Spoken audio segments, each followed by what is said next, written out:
ladies and gentlemen. Dr. Nataraj Ray, our president. Dr. S.B. Mitra is the chairman of the committee. Dr. Joshi, director, ISTD. A very, very warm welcome to all of you, each and every one of you, the participants, and thank you for being here. It's actually appreciable, and it's an honor to welcome especially the participants who have come from all across India to participate in the 31st award function. I would now, my name is Ajay Sahu. I am the founder director of IRHS Delhi, and I am also the honorary secretary for Delhi chapter. I will be your host for today. And first thing first, some house rules so that our whole day goes well and we conduct this program efficiently. May I request each one of you to just take out your mobile phones and see if it is on silent mode. I would also do that.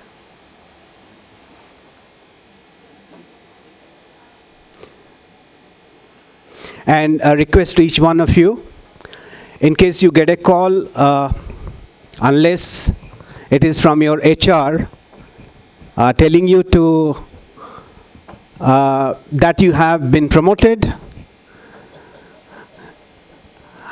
do not take the call. We would have enough time in between for you to take your calls during tea breaks and lunch breaks.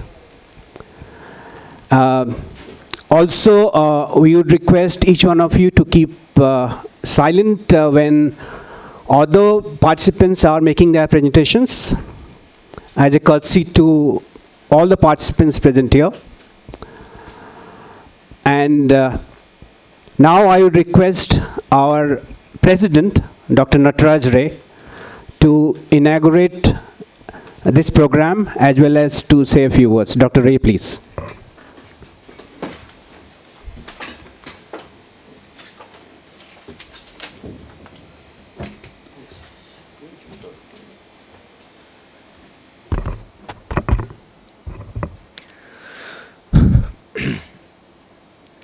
Good morning, ladies and gentlemen. Good morning.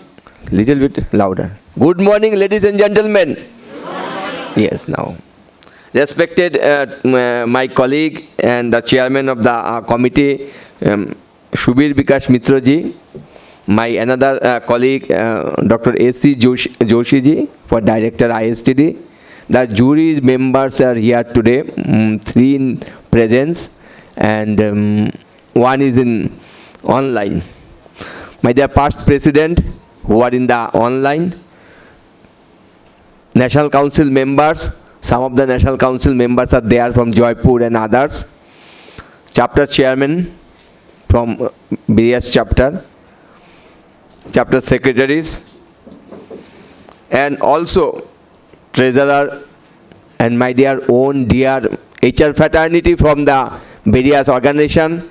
Last 32 years you are here and showcase your HR best practices which we have learned from you, because you are the industry captain and you have done a wonderful job for the not only industries and it is also for the at large of the country. I am thankful to the participant organization to send their participation many years and give us the thought provoking for the other organization for how to showcase their best HR practices. Thank you very much from my core hearts of all of the PSUs and other chapters, private, publics and others for their wonderful HR practices, which is a learning session for all of us. Thank you very much. The ISTD is the largest integrated organization in the country. Our vision is to transformation of knowledge through training and development. So our knowledge, ISTD is a vision is to transforming the knowledge. What you are also doing, the HR organization who are here today, the PSUs and others, here also transforming the knowledge to us. And our mission, transformation of the knowledge through training and development, and also facilitate individual or organization to excel the training and development and activities. So our vision and mission, which is the part of the training and development HR activities, so that we are the largest training organization in the country, thanks to the our predecessors who have made the ISTD for these 53 years in the country, the oldest organization in the country where we are here today.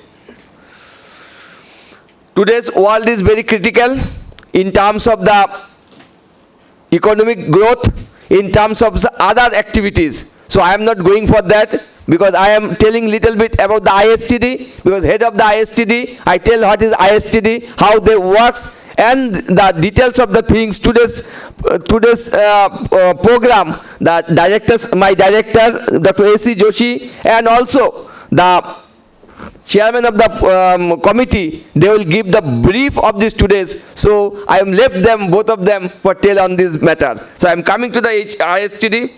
ISTD is the largest organization. We have 26,000 alumni across the country. The ISTD diploma, that is a PG diploma. This is the largest diploma in the country. We are the government recognized diploma, we are the LND diploma, we are updated nowadays in the PG diploma, and this diploma is the best diploma in the country. I have done this diploma 30 years back. So ISTD membership, as on date, 9,000 plus members in ISTD. And these members, some of the members are top of the organization. Even some of the CEOs, some of the CMDs of the diploma holder from ISTD. You go to the thing. I can tell you the many facets of the CEOs and others, our members, and also many ministries, also our members, and many organizations across the country, DOPT and others, and all are our members. So this is our activities of membership. We have a Skill India mission. That the Prime Minister vision and mission. We are part of the NCVT, sectoral skills and others, and we are, as on date, ISTD has done the 3 lakhs assessment for the country, which is the largest one in the country, with the Prime Minister vision and mission. We are doing the RPL, recognition of prior learning, MES, and other now many sectoral skill. We are part of that. We have the customized corporate training program. We are regularly receive the training program from all the PSUs, like ONGCs, like Indian Oil, like GAILs, like SAILs, and that we have the pattern 2 programs. We have that master training program that train the trainer. We have the master training program. We have the portions other training program. We have a pattern, right? In this regard, I enlighten you that NOC and the largest training provider of the country, we are the part of that, which is a UK-based organization. So the master training program, which we are doing that, you are also doing that. Apart from that, IJTD, which is one of the largest circulation of the country, that is a training development. The young budding HR members are requested to send their articles so that we can publish it, which it is appreciation by the many corporates and others. Apart from that, we have today is there innovative training practices. There is one of our flagship organization which we are doing that. Young male and female training awards. I can tell you why, because you people are not aware what ISTDs work, what is the sectors ISTD work, what is the wing ISTD work. So we have in the young male female training awards. So the young male females and young budding HRs are requested to send our program, that is the Young Trainers Award. We have an ISTD FICCI Awards, book award. Lot of people are writing a book. Send the books to us. We are awarded you. We are assessing you. We are supporting you to be part of this ISTD book award. Best member awards. Who are member is there. You send their membership form. Every year we are doing this. Best member awards, best chapter awards, best small chapter awards, which we have. Kamala Awards, Vivekananda Awards, CEOs Awards, all our awards are there. Some of the awards are very lucrative, cash prize also, you will be happy for that. Recently, we have engaged another award, we have enlisted another award, the Sharu Rangnekar Awards, which the cash prize is 1 lakh rupees. So I would request all of you, you nominate yourself, you nominate from your organization, so that ISTD will be benefited, by turn you also benefited. Young Trainers Awards, everything is there ISTD. Now the thing is that now 31 years we are doing this innovative training program. So this is a nutshell of ISTD. I will not take more time. I will tell everybody, please enjoy today's program and keep in touch with ISTD. You are the part of the ISTD. You are the one of the member of ISTD from now onwards. Be a member, because today from up to 31st June there is a 50% discount is going on. So you part of the ISTD, be a member and continue the legacy of the ISTD. Thank you very much. Jai Hind.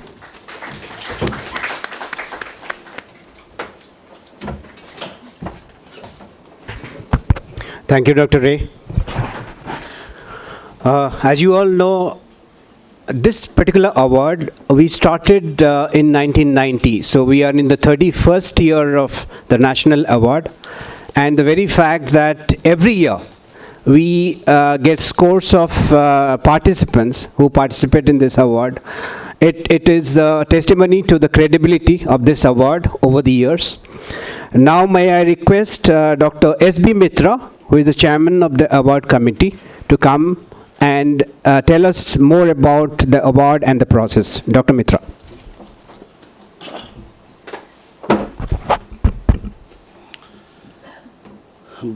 Thank you, Ajay. Good morning, respected National President Dr. Nataraj Ray, respected Dr. A.C. Joshi, Director of the ISTD, on the dais, jury members of the dais, Dr. R.K. Dubey, Dr. S.P. Bharma, Dr. Vidya Iyer, and Dr. Mamta Mahapatra. She could not join physically because there is some pandemic, the COVID case at her home.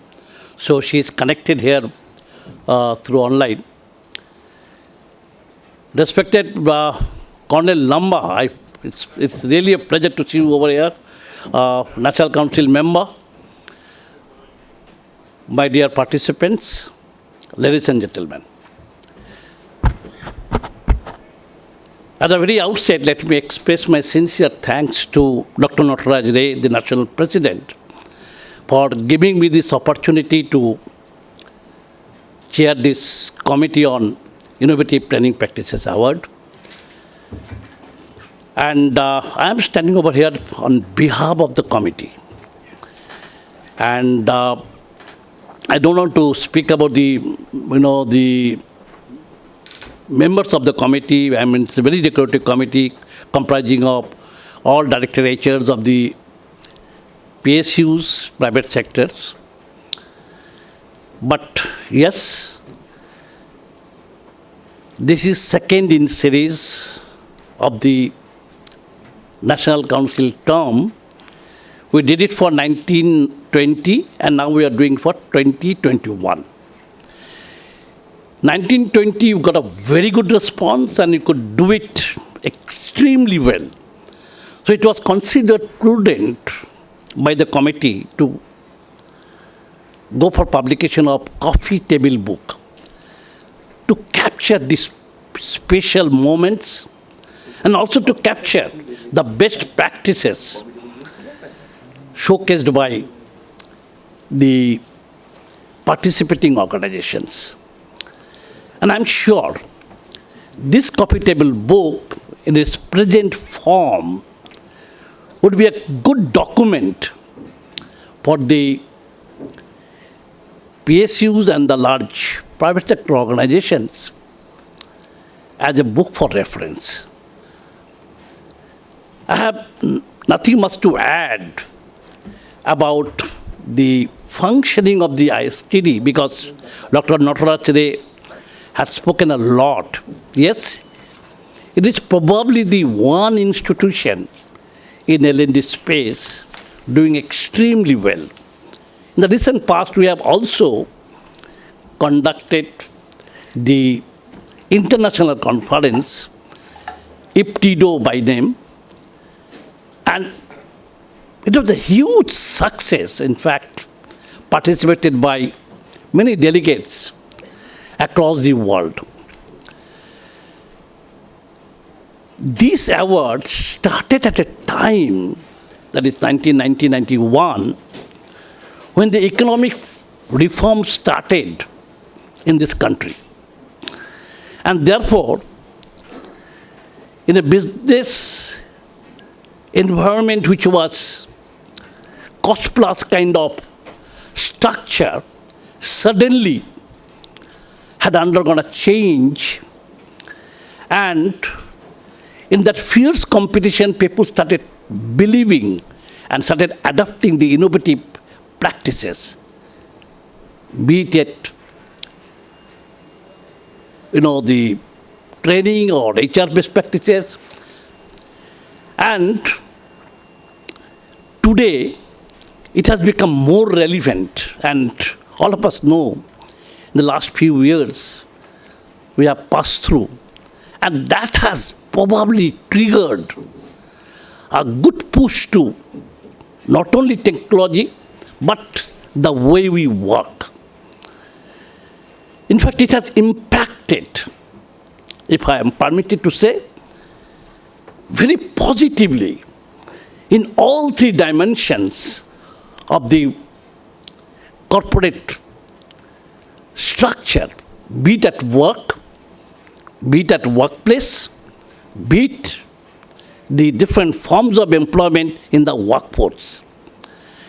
And in such scenario, organizations were left with no option but to identify how to retain the talent, how to make them relevant with a change in the business environment, because business has become very, very volatile. And there is a huge uncertainty. And therefore, it was important for the HR or for the L&D department to identify innovative training so as to provide proper skill sets available in the company at the right place at the right point of time.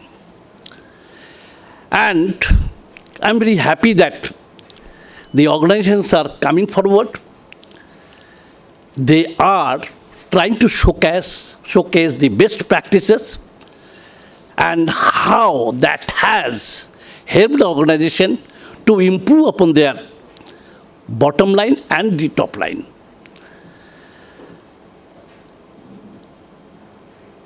Coffee table book we have published, but one thing I must say and I must claim also, that as of now, whatever the activities carried out by this committee, they have not taken any financial support from ISTD. Whatever we could do it generating the resource with the support of the corporates. I am also thankful to Dr. Joshi because he is one person always committed to good work and had been extending tremendous support in making such events successful with his team. Few names should be mentioned, be it Madam Hemlata, Madam Lakshmi, Madam Manta, and Gurvinder. There are many other people. They have given full support to this event. Mr. Dhamija is also here. Mr. Dhamija, in fact, worked very hard during the ISTD conference. I was privileged to be a member of the sponsorship committee, and there was no dearth of fund for the conference to conclude. And I'm sure there will be huge surplus. And that would be a problem for the ISTD, how to take it forward. Because there are many practices what ISTD follows, which I am not very comfortable to talk about. Probably the new committee which is coming up, they should review this and do the things in right perspective. Thank you, Ajay. I'm sorry I have taken a little more time, more than the allotted time of 5 minutes, I believe, was given to me. I'll urge upon each participant, please participate with heart and soul. Make sure that you are representing and the flag bearer of your, torch bearer of your organization, which should be recognized by the jury members. Even if you don't succeed, participation will definitely help you to learn a lot once you come to know the best practices being followed by the other organizations. With these words, thank you very much.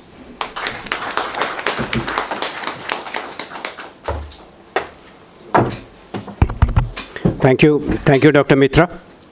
As I had mentioned earlier about the credibility of this award, it's only because of the rigorous system and process that we have been following for the last 30 years. And also it's because of the eminent jury that ISTD chooses, who are impartial and who are doyens in their own fields. Regarding the process, I would now request Dr. Joshi to take you through how the award actually is given away and what kind of process we follow. Dr. Joshi. Thank you, Ajay. Good morning. In fact, we are trying to wake you up because now time is ready. We are already late by almost 43 minutes.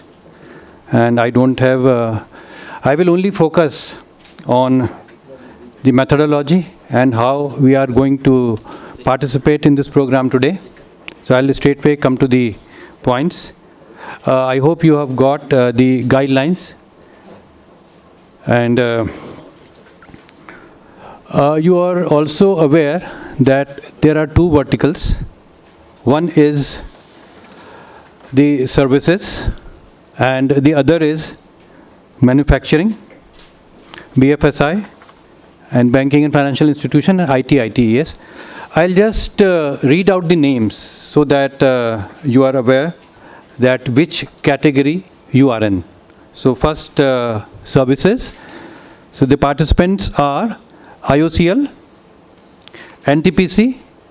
In fact, there are two teams, NTPC. One is NTPC, RLI Sholapur. Sir, apna haath bhi la dijiye, sir.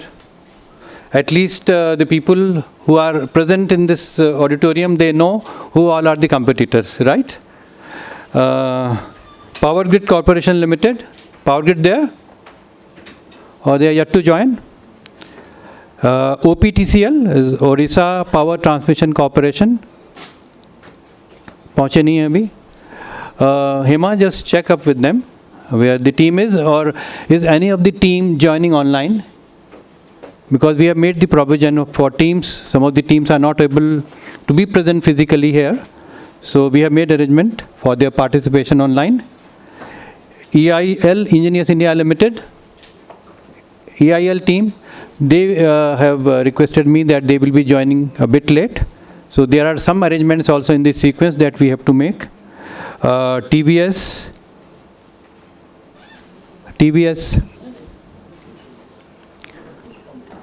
we will have to check. Rishabh Software, some of the omissions are there, we will have to check up. LIC, I met them today morning, LIC. Yeah, Union Bank team.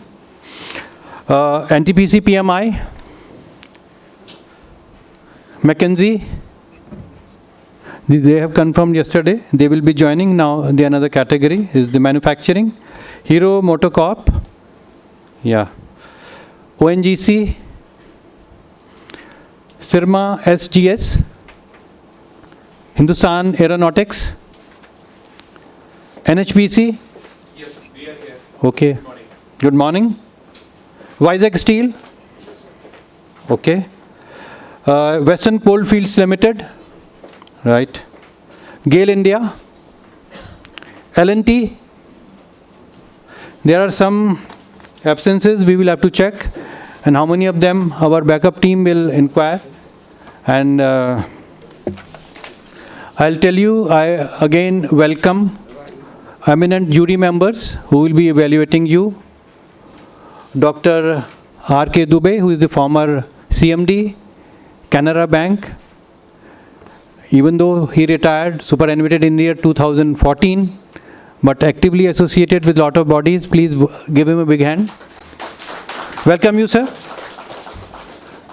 Dr. S.P. Verma. He was the former ED ISTD and has worked in various institutions and continue to support us. Thank you, sir. Dr. Vidya Iyer. She is the director. Soil. Dr. Soil. Dr. Vidya, School of she is Inspired here. Leadership. I just make a mention Yeah. about it.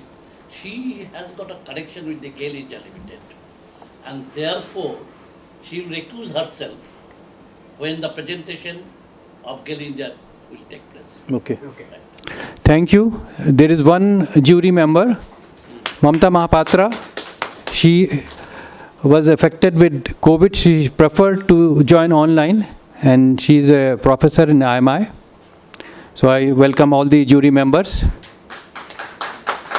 Now, for the presentation part, as you are all aware that 10 minutes presentation is there, and we have already given a format that there will be 10 slides, not more than that. 2 minutes for question and answers, and the question and answers will be by the jury members only. And so far as this evaluation is concerned, the first part is introduction of the organization. In this, we will cover usage of innovative tools in the training, like gaming, mobile learning, whiteboard, animation, or whatever tools you are using. We would like to see that how the organization is using these tools in the training programs. 25 marks are allotted for this. Training ecosystem. It is very important that whatever training practices or initiatives we are taking, whether they are being absorbed, utilized by the organization, how it is being utilized, and what kind of an ecosystem is there. We will be focusing on the link between training and how it has led to performance improvement. This again contains of 25 marks. The third indicator is innovative training practices during 2021. So this is the pandemic period, and I am sure that you have a lot to share. This will be including like training policy and calendar, training budget, and all those variables. The fourth is, this has 20 marks. Then ROI and impact analysis. Time is spent by the CMD, CEO, or the directors in drafting, driving, and reviewing training policies and initiatives. The involvement of the senior management in the designing the training. And the conclusion is ability to handle questions during presentation round. So that's all for this thing. And I wish all the best to you. Let me introduce my timekeepers, Meenakshi and Subhashri, who will be strictly monitoring the time. And please take care of them. And let me tell you that there is a clock ticking. There you can see it is now 10:20. So you will have a measure of the presentation. All the very best to you. May the best team win. Thank you.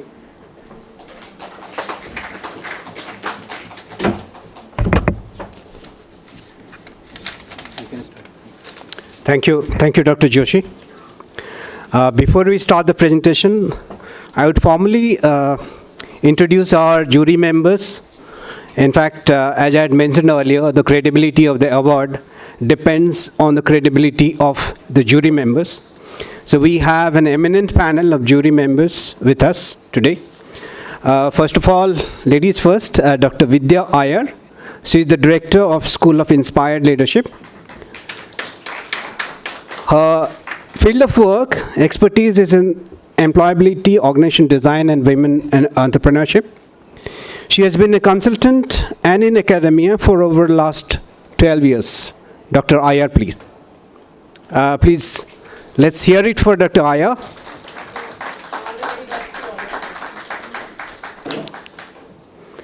Next, we have Professor Rajiv Kishore Dubey. She is the former CMD of Canara Bank. She is a Master's of English Literature. She is having an LLB, MBA HR, and a postgraduate level course she has done in development banking from Victoria University, Manchester, UK.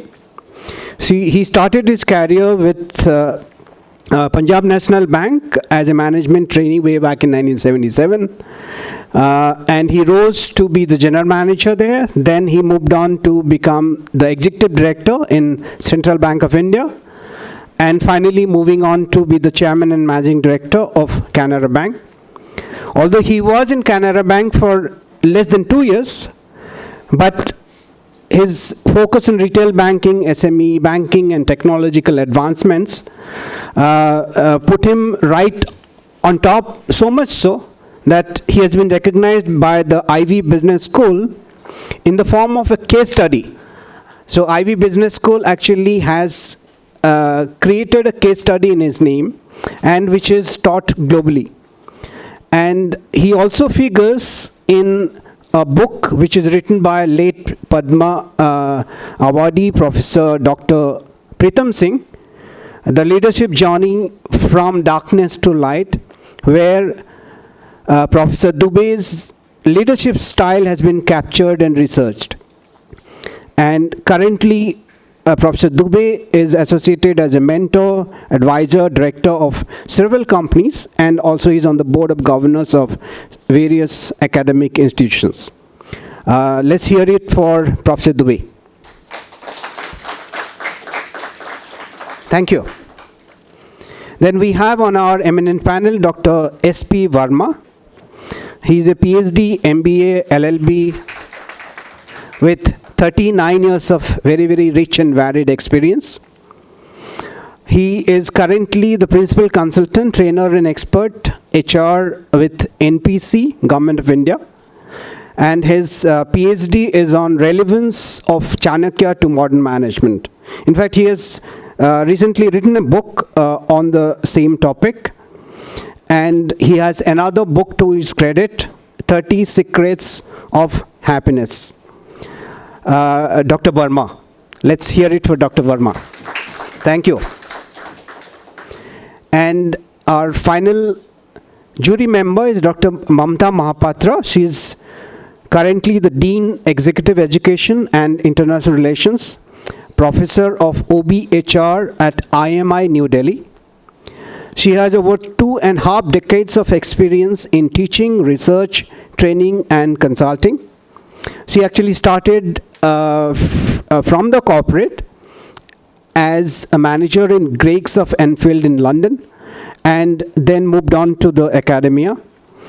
She has large number of publications, and she has written 4 books.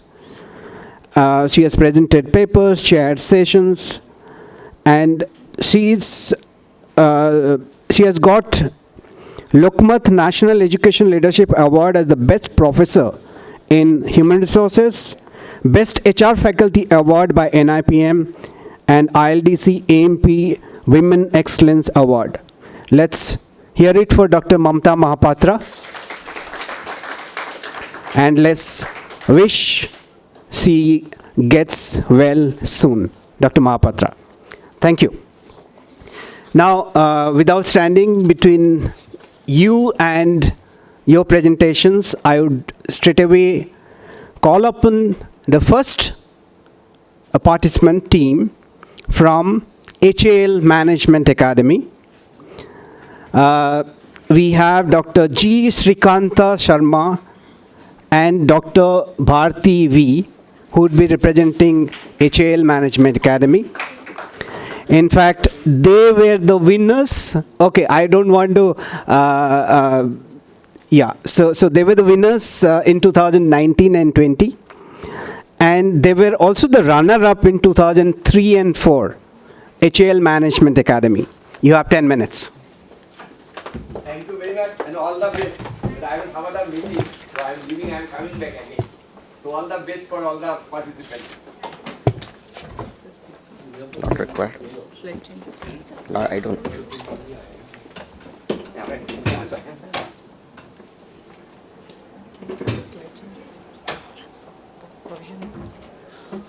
Already है ना this one. तो jury को ऊपर बैठने पर jury का seat ऊपर है अच्छा Just give me a minute. यहाँ पे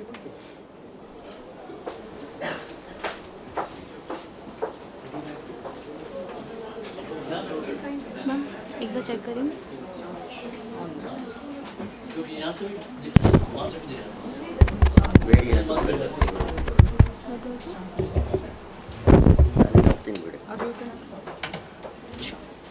This one, no?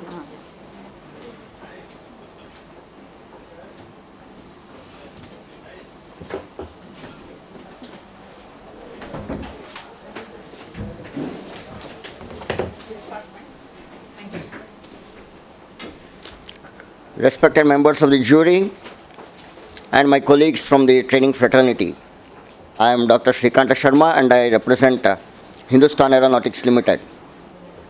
With me I have Dr. Bharti, who heads the management development programs at the HAL Management Academy. Today we shall be showcasing an innovative 5-frame training practice that we have adopted in HAL to take the organization to the next orbit and become a Maharatna company. We shall introduce the company and the context very quickly and then move over to the training ecosystem, detailing how we are preparing ourselves for this transformation. Thereupon, we shall be presenting the 4-frame innovative training practice adopted in the company to prepare for the new business ecology post-pandemic. Hindustan Aeronautics Limited is a Navratna public sector company serving the Indian Defence Forces for more than 80 years. It is enabling the 3rd largest air force in the world keep its more than 2,000 aircrafts up in the sky, 24/7. Whenever an Air Force aircraft or helicopter takes off to the skies, there is a HAL man standing over there, preparing the aircraft and seeing the pilot off. And coming back, when the aircraft lands, he is preparing the aircraft for the next sortie. HAL has 20 production divisions, 11 R&D centers, 15 joint ventures, and more than 50 detachments. At every base in the country where the Air Force operates, HAL is there. From Sulu to Leh, from Guwahati to Jodhpur, we are there.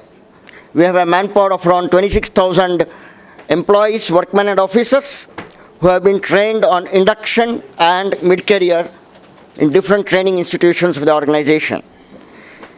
The LCA Tejas is emerging as the fully indigenous backbone of the Indian Defence Forces, while the ALH Dhruv is hauling essential supplies across the length and breadth of the country.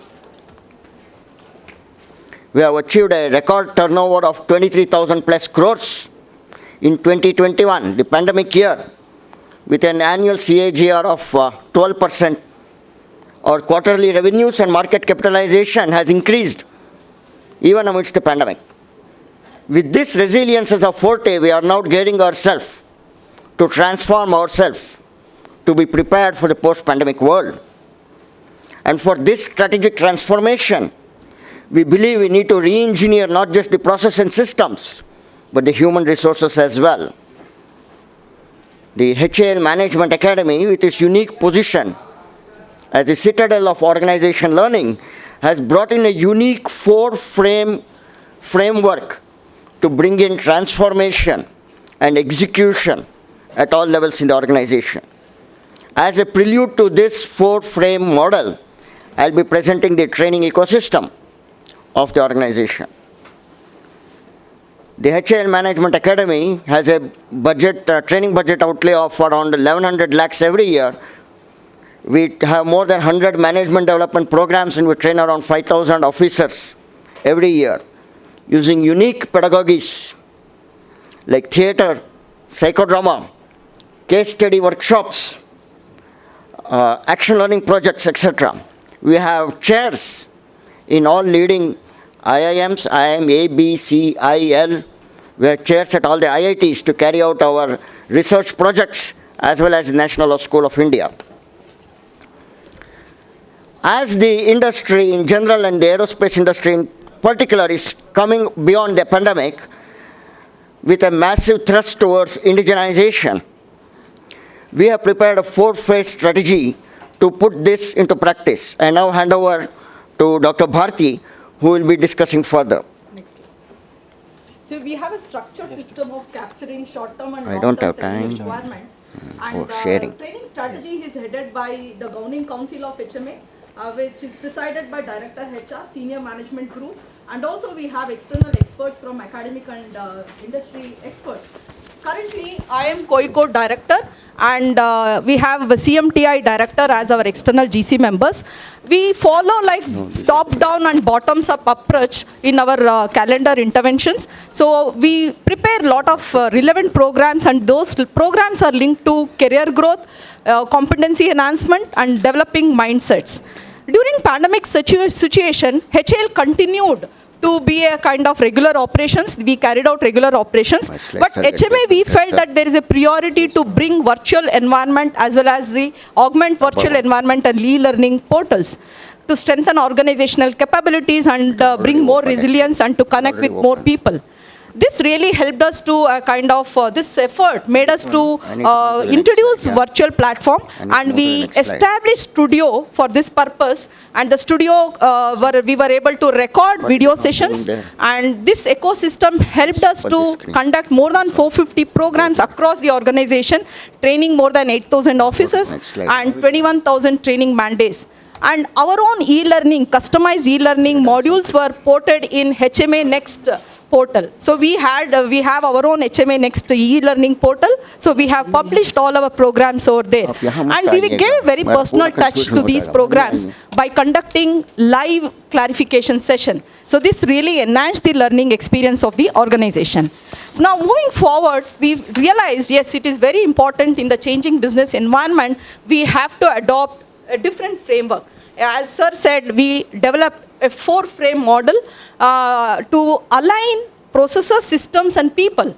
So this really helped us. As part of this strategy framework, we conducted SOCH workshop wherein senior people were involved, and they were facilitated to conduct brainstorming sessions by experts and HMA team, and this helped us to derive various strategic drivers for the organization. So now to take this forward, we identified key strategy associates and other members called Prabuddha Group. They were groomed to carry out research analysis under the guidance of experts, IIM professors and HMA faculty, and they came out with 10 shortlisted diversification projects. So again, the elaborate presentations were made to the top management, and we wanted to connect to the business unit level. So with this focus, we conducted Sangatan workshop where signifying organizational alignment. We involved key officers of the organization, made them to revisit core competencies, competency advantages, and we were able to establish strategic objectives and key performance indicators. We translated those key performance indicators into mini projects, and also they were guided to carry out those projects under the guidance of HMA faculty team. And middle level management, they play a very important role.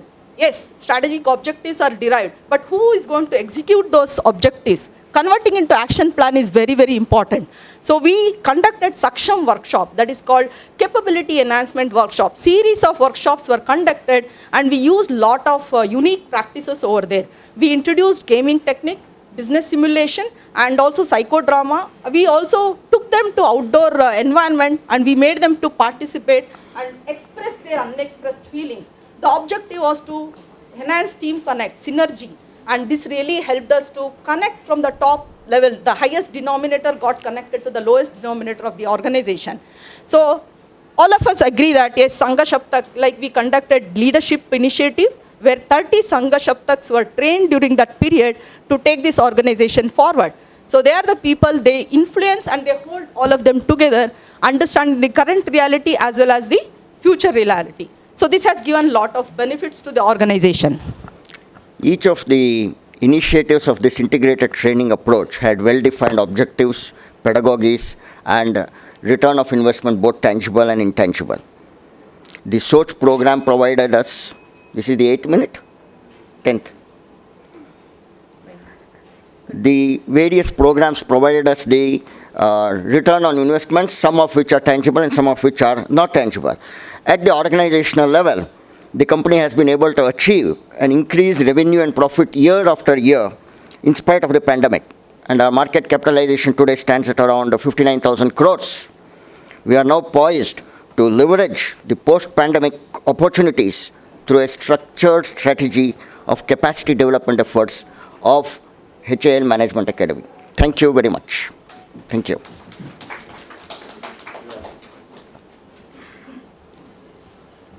Could you tell the innovative tool like gaming that you introduced and any other special thing that is non-traditional?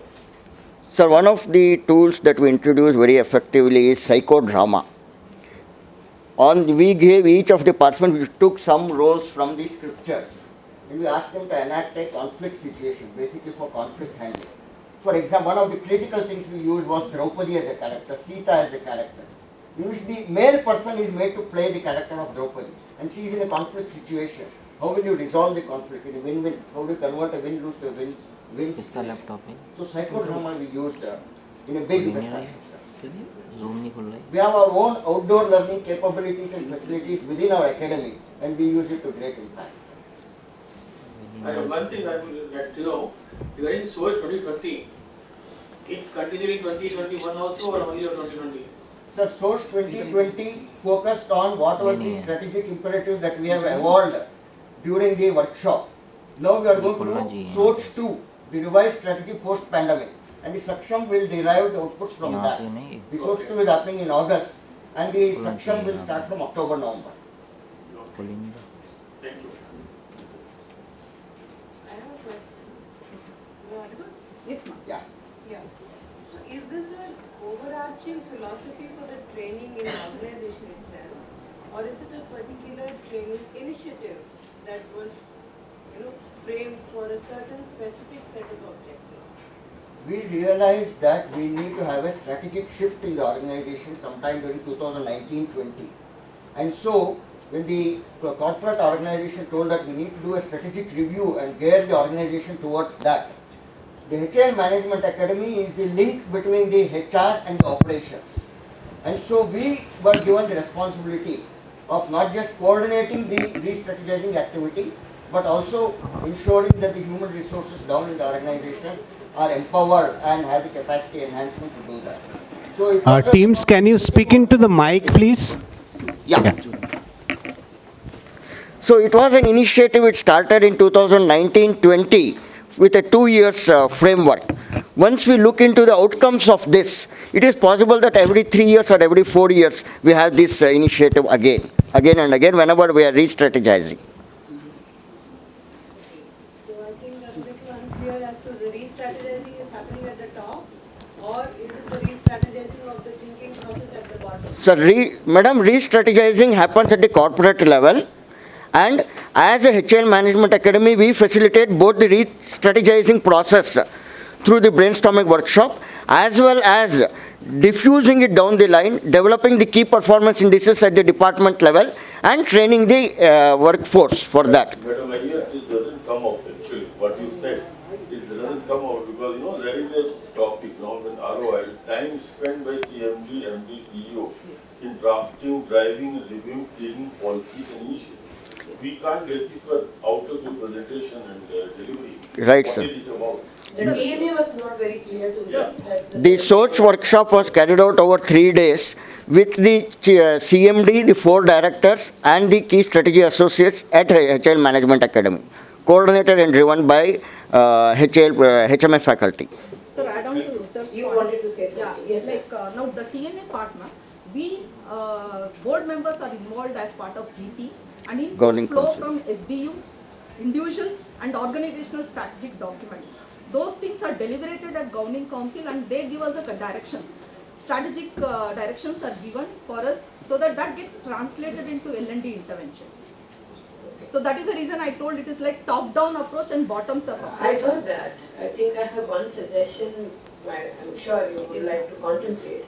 I think you need to re-specify the objective of this entire initiative in more crisper manner so that you know what you intend versus what is achieved are both, In in sync. ecosystem, it should have come maybe as a one line or two liner. Yes. Correct. It doesn't appear on its own. We need to inquire, then you need to clarify, then Correct. it comes. Well, the I pedagogy agree. is, definitely applaudable.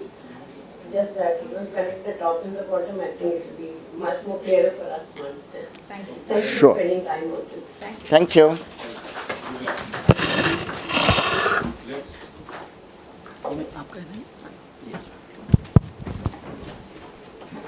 Thank you, Team HAL. Next up are Indian Oil. Indian Oil are like Mumbai Indians of this award. They have won this particular award once in 2016-17, and they have been runner-up 4 times. And last year, they got the commendation certificate. IOC is represented by Mr. Shashi Kumar and Ms. Naveli Singh. ये close कर दो ना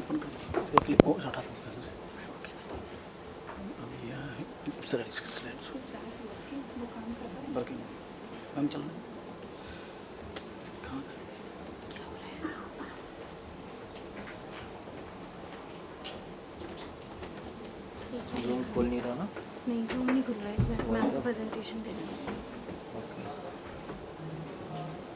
इसको minimise कर दो ये leave हो रहा है दोबारा लॉगिन करना पड़ेगा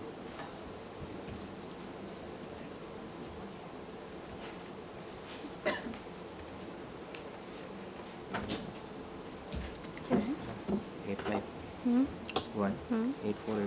Those handling the alarm, 10-minute alarm, please give them 8 first alarm at 8 minutes, okay right? So 2 minutes after that, the second alarm. Password is 76011062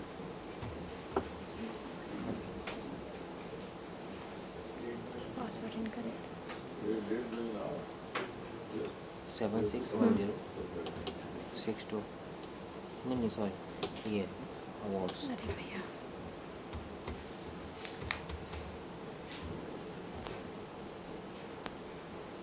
awards हैं AWARD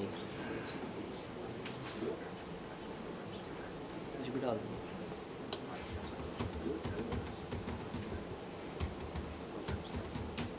Any problem? just solving sir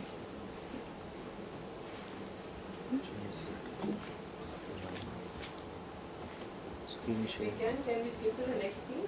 no done हमको presentation खोलने दो उसके बाद तो जी करेंगे यही ma'am आप इसके बाद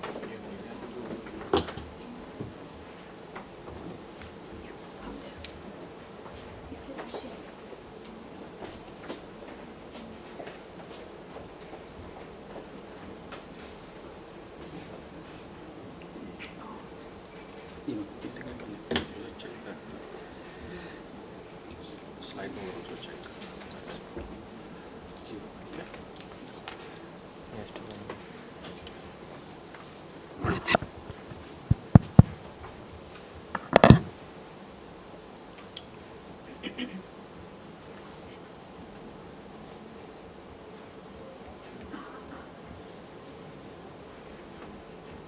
this one yeah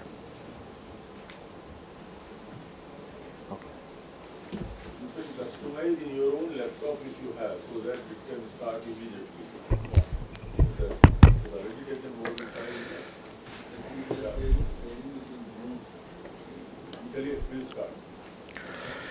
Respected jury, ISTD team, ladies and gentlemen, good morning to all. I am Shashi Kumar and my colleague Naveli Singh are present here to walk you through the Innovative Training Practices 2020-21 of Indian Oil Corporation. IOCL is the #1 Fortune 500 company of India with over 55 billion US dollars turnover, and Indian Oil ranks 161 in the world. No doubt, Indian Oil is scaling new heights and creating milestones in the energy domain through its most valuable assets, the Indian Oil people. As rightly quoted by Jim Collins in his book, Good to Great, great vision without great people is irrelevant. Indian Oil, the behemoth in the oil and gas industry, has created and nurtured visionaries, innovators, pace setters, and impeccable leaders through its well-structured, custom-designed, and innovative talent strategy, which ensures no looking back till good becomes better and better becomes the best. Our learning and development interventions are extremely innovative, which pivots the focus on the higher order thinking levels, which is exactly the underlying principles of the world-renowned Bloom's taxonomy in the cognitive domain, which scales the order beginning from remembering, understanding, applying, analyzing, evaluating, and finally the higher order, the creating. The celebrated world's best learning strategist, Dr. Paul Scheele, said, humans with the capabilities of higher order thinking can overcome limiting behaviors and fears. In Indian Oil, the higher order thinking has been inculcated through the right mix of initiatives personalized for our executives. We believe it is not only important to identify, design, and develop the right learning interventions, but to offer the same in the right blend to the learners is extremely, extremely important. The common thread which connects all the L&D interventions under the talent vision and strategy is Indian Oil's competency development framework, listing 8 leadership competencies and technical competency framework. These competencies are constantly rekindled and strengthened with our executives through our innovative training practices. As rightly put by C.K. Prahalad and Gary Hamel in the twin genius of Harvard, who said that every core competency is likely to be a critical success factor, and Indian Oil believes in it. So we, Indian Oil, operate with a business outlay of close to 97 crores, training 33,000 employees, a shift of 16,000 executives and 17,000 staff. And we have close to programs of leadership development, 100 plus programs, and the competency functional development programs close to 1,000 plus conducted by all our divisions. Now, Naveli Singh will walk you through the specifics of our innovative training practices.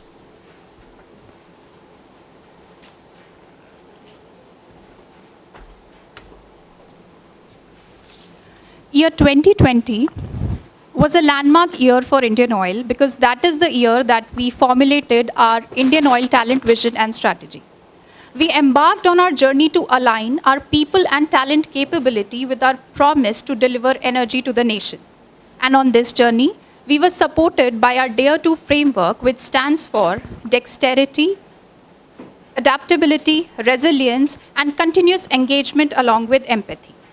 So all our training and development inputs are now aligned to our talent vision strategy, and the innovation lies in providing our employees with the right mix of these innovative training practices at the right time of their career transition. Starting with Swadhyay, our homegrown e-learning platform based on our technical competency framework. It was formulated in 2019, but with a focus on dexterity and engagement, and incorporating the technical competency among the employees, we adopted a slew of innovative measures in the year 2020, which was the year of the pandemic. These initiatives included aligning our modules that were generated by subject matter experts in the organization with massive open online courses, providing them with modules of higher interactivity, which included AR, VR, interactive PDFs, along with modules that were of higher proficiency level that were advanced in expert levels, adopting initiatives such as quizzes, divisional championships, bi-monthly newsletters for better adoption. Along with these functional inputs, we saw 8 lakh course completions by the end of March 2021 for 1051 courses which were developed. We were also able to start on our journey for technical competency assessment through multi-level certification schemes for our junior management employees, around 350 employees were got certification at various levels. Along with these functional technical inputs, we also onboarded the Harvard Manage Mentor, which is one of the best online self-paced platforms for providing leadership or the behavioral inputs in Indian Oil. The 42 modules that have been onboarded, they have been aligned to our leadership competency framework, which has 8 competencies, and it provides inputs to our employees across 3 categories of leading yourself, leading enterprise, and leading business. Within 2 months of its introduction in the corporation, we saw an adoption rate of 55.6% and an NPS score of 76, generating 16,000 learning hours. Now, once these inputs have been provided, the leadership competencies at Indian Oil are tested through scientifically designed instruments in a setup called leadership assessment. The LC scores that are then generated are again used to identify and analyze the development needs of our employees. These development needs are in turn met with some specialized and customized training and development inputs that are generated in collaboration with one of the finest management institutes in the country, such as IIMs and XLRIs. So although we had been provided some of these inputs across a few competencies to some grades in the organization, in 2020, we revamped the whole model. We increased the coverage from middle management to the topmost management, that is the GH level, and we made it a continuous learning process. The sample improvements across 3 institutes are displayed for your viewership.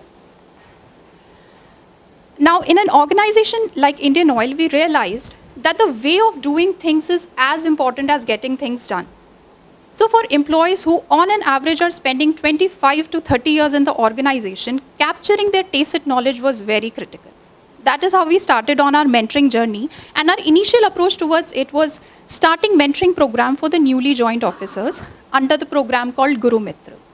So in the initial 1-year stay of the newly joined officers at Indian Oil, they would be assigned mentors who in turn would onboard them, give them career development advice, provide them role clarity, in all make their stay easy at the organization.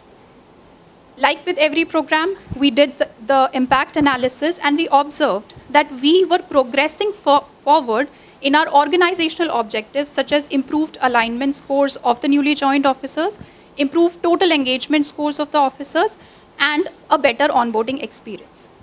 So we then felt that why should we limit the mentoring experience to just 4% of our population? Mentoring as an opportunity should be available to all the employees at different career transition stages. That is when we came up with the Abhigyan module, which consists of mentoring not just for the newly joined officers, but mentoring across grades and reverse mentoring provided in customized forms such as skill mentoring, career mentoring, mentors of the moment. So now all the employees in the organization, irrespective of their grade, their division, their location, age, you name anything, they have the freedom to choose mentors of their choice across the organization, choose the pace of mentoring, set the terms of interaction of the mentoring. They have been provided with a platform to share knowledge resources, which could consist of documents, links, or some Swadhyay modules. The mentors can do pre and post competency tests. These competency scores are recorded in the portal. And all this mentoring process, through this process, the controlling officer or the manager of the mentee is kept abreast of the development of the mentee. After setting this collective intelligence architecture through mentoring, we realized that for infallible leadership pipeline development at Indian Oil, which sets the future and change-ready leadership at Indian Oil, we need some outside-in perspective. That is when we came up with Project Sarthi, which is one-on-one executive coaching. Now, the unique part in this coaching initiative is that we have onboarded the executive coaches from outside because we wanted that outside-in perspective for leadership development. These coaches, who are competent and neutral, they are onboarded and shared with the performance expectations from our side, which consist of the performance areas and elements of focus. So while they are meeting the development needs of the coachees, they also have the organizational objectives at the back of their mind. Although the coaching process is between the coach and the coachee, there is a monitoring process that happens through the LMS of coaching, by Indian Oil's side. It's generally a 6-month-long process with 2 meetings happening at every month, and feedback is shared at the end of every month. We've seen a gradual progress in the elements of focus and the performance areas that we have set, and also a gradual increase in the promotion rates. So to conclude, with alignment to the talent vision strategy, all the 5 initiatives that we've mentioned today, Swadhyay for the functional inputs, Harvard Managed Mentor for the behavioral inputs, assessment-related development inputs through Saksham, and capturing the tacit knowledge through mentoring and providing the outside-in perspective through coaching, we have been providing the right mix of development and training inputs to our employees at the right stage of their career transition. Thank you very much. How well the schemes were received by the union people? Please, pardon, sir? How well the schemes were received by union people, trade unions? So for instance, if I talk about Swadhyay, the e-learning platform, sir, so we have around 85% participation from the non-executives as well. 100% participation from the executives, all have registered and then they've done courses. And on the non-executive parts, it's around 85%. Similarly, sir, for the mentoring part, the second part, Abhigyan, which we have introduced now, we've opened it for executives and non-executives both. So now we are seeing increase in registrations as mentors and as mentees who are choosing mentors. The Guru Mitra part was limited to officers only.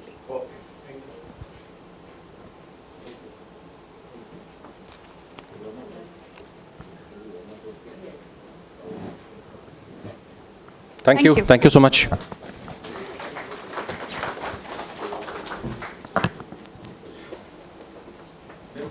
Thank you, Mr. Shashi Kumar and Naveli.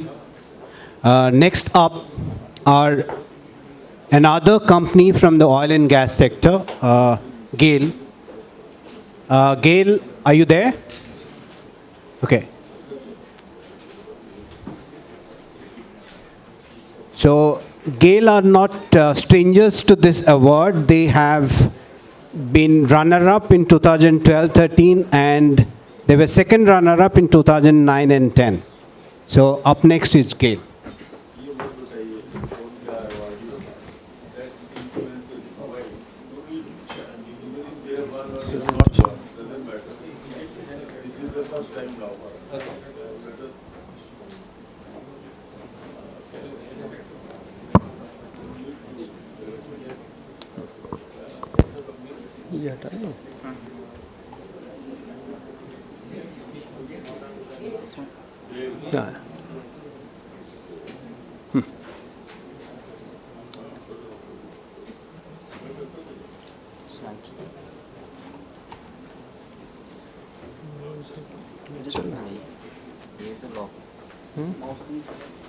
Mouse थोड़ा सा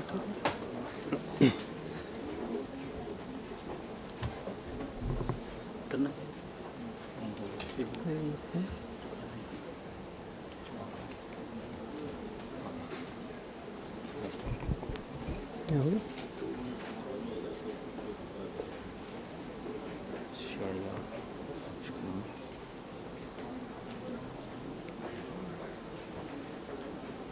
आ गया था उसमें अच्छा sharing में zoom meeting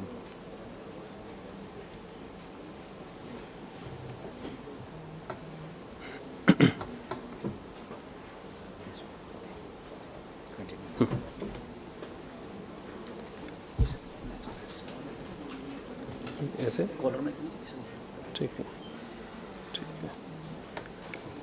A very good morning to all of you, honorable jury members and esteemed delegates of this program. I'm Dr. Ashish Srivastava, GM GAIL, and I'll be presenting the innovative training practices being done at GAIL. So GAIL India Limited, as you know, it is energizing possibilities with its vision and mission of being the leader in natural gas value chain, and our mission is to enhance quality of life through clean energy and beyond. With decades of growth, as you can see from, we started in 1984, the formation of GAIL, and subsequently after the Hazira Vijaypur Jagdishpur pipeline, we entered into various businesses of entry into LPG, in city gas distribution, in petrochemicals. We became Navratna in 1997, and then we started diversifying in the business area of LNG import. Then subsequent to the first spot of LNG was taken at Dahej, and subsequent to that, Assam Gas Cracker was incorporated and Pata expansion took place. After that, during 2008-11, many diversification projects were there in terms of the pipeline, and then we became Maharatna in 2013, and subsequent to that, we diversified into various LNG businesses which were international, including US, Russia, and many other places. And after that, we got commissioned the Dabhol Bangalore pipeline, and Dabhol LNG was commissioned. So as to get the LNG cargoes from various other places to regasify that and enter into the pipeline streams. As you can see, the overview of human capital and financial performance with 4,713 employees, of which 3,810 are executives and 903 are non-executives, with whom almost 80% of them are professional, average is 43. We have done a remarkable job in terms of the financial performance, as you can see from the figures of PAT, profit after tax. As you can see, I have included this year PAT also, which is 10,364 crore rupees. So the outline of the training program will be focusing on annual training programs, initiatives in L&D, industry-academia collaboration, and skill developmental activities. So expanding the wings of initiatives being taken in learning and development, we have done nurturing of young talent, development of leadership pipeline, and overall knowledge management. As you can see, we conduct annually around 200 number of training programs based on about 157 topics, which relates to the functional and cross-functional areas, technical managerial experience, and behavioral-based competencies. So these are some of the organizations with whom we collaborate so as to get the programs conducted. And besides this, as you can see from the third domain, that we have got subject matter experts. Around 60 number of subject matter experts are there who are regularly taking sessions on various domains in terms of pipeline, petrochemicals, gas processing, LNG, CNG, city gas distribution, who are available as in-house faculty, and also for various external programs being conducted for the entire oil and gas fraternity. For nurturing of young talent, we have got various facets of that. One is a comprehensive orientation program, which includes behavioral, technical, and functional interventions. We have introduced long back these programs, some more than a decade's time, in terms of introducing National School of Drama, so as to develop these young professionals in various facets, including their personality development. And we have got a flagship program called as Sarthi, which was introduced long back in 2010-11, when the first, as the first session, when we started the mentoring, and for the mentoring program for hand-holding of these new joining executive trainees. At the very initial stage, also we developed the individual development plan for additional functional interventions which are required. So these are the glimpse of these guys performing after the program of National School Drama is finished. So various facets they get covered, and that is how they are performing like this, all being professionals. The Sarthi program we started in 2011, and now we have extended this to all the lateral entrants also. We conduct a 6 months long program, which is pairing of mentor and mentee, and planning and formal closure, till formal closure, which takes a duration of 6 months, but ultimately leading to a lifelong relationship between mentor and mentee. For the leadership development pipeline, for the leadership development center, we conduct SMDC for the chief manager level executives on various competencies. Some 7 competencies are there which are suiting to the requirement of middle management cadre. We get a formal feedback based on the SMDC exercise being conducted in terms of the psychometric test and all that. So based on that feedback, they are then given, they are assigned to one of the IAMs, wherein they go and learn various facets of general management on soft skills. And after they come back, they make a presentation before the management about the things they have learned and what are the implication or what is the application part of that in terms of doing their current assignment or the job over there.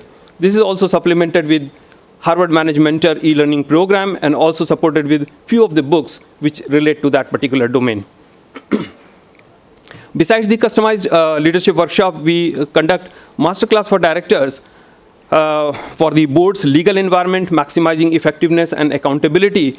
And we regularly do this for the level of general managers, CGMs, and EDs so as to make them board ready for the future of the country. Not only for GAIL, they come to the expectation of various other organizations while serving to the board.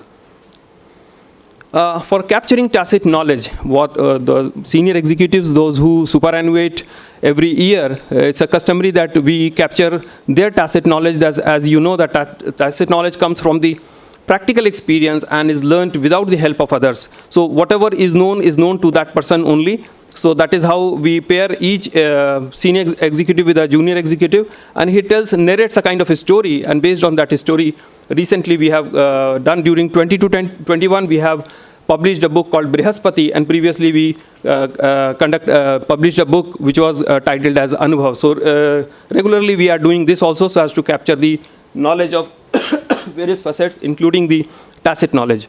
We normally conduct annual knowledge sharing seminar at GAIL Training Institute, which is very enthusiastic, wherein we get very enthusiastic participation across all the business verticals of GAIL.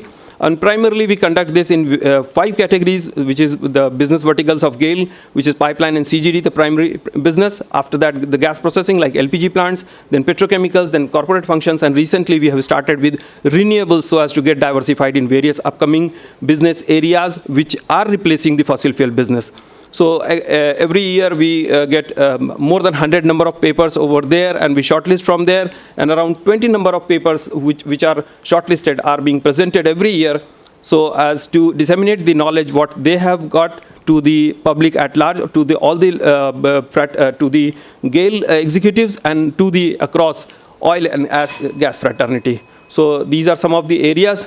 One most important thing which I wanted to mention is the industry-academia collaboration, wherein so as to bridge the gap between what is being taught at engineering colleges and what is required at the university, so as to fill the gap and make the professionals ready. We have introduced natural gas engineering as an elective subject at Shivnadar University and IIP Vishakhapatnam, which we want to subsequently give it to all the engineering colleges across the AICTE-approved universities. A supervised learning program we have introduced through IIT Bombay, and wherein the students are like getting helped also, and in terms of that helping to the industry also, so as to come up with the industry-defined problems, providing a solution to them. So thank you so much. We are also doing skill developmental activities for the workforce of India's workforce, so as to make them industry ready. So these were some of the programs which we have conducted over a period of time so as to make the industry with full width of competent people so as to serve the nation at large. Thank you so much. Yes, Mr. Ashish, 3 questions. Sir. Very brief. One, did you know that you have to confine presentation in 10 slides? Did you know that? Yes, sir. Sir. Is it in 10 slides? No, it is more than 10. It is more than 30 slides. Yeah. They say brevity is the soul of wit. Yeah.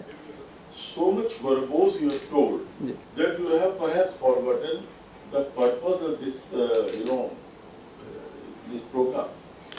What are the innovative training practices you have to done? That was the main focus of this program.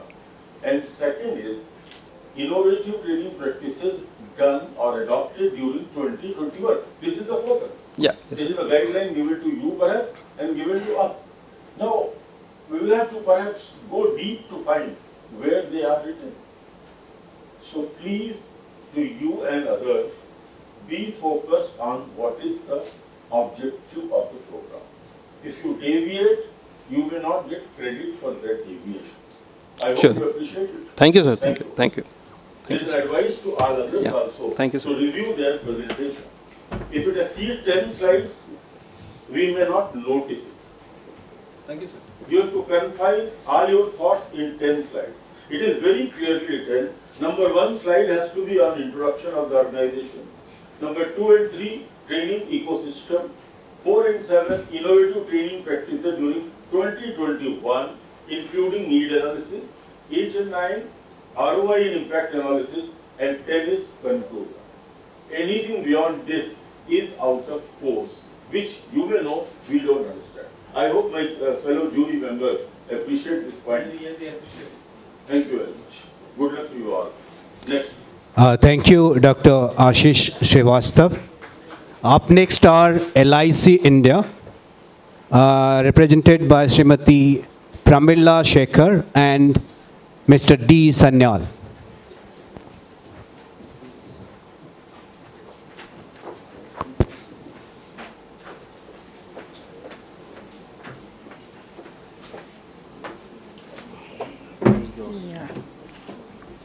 Which one? LIC.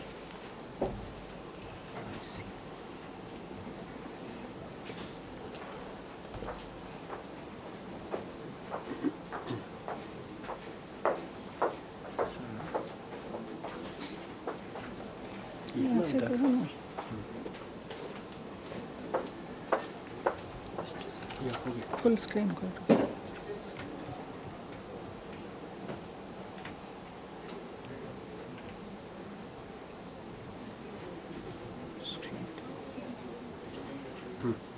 Click on the just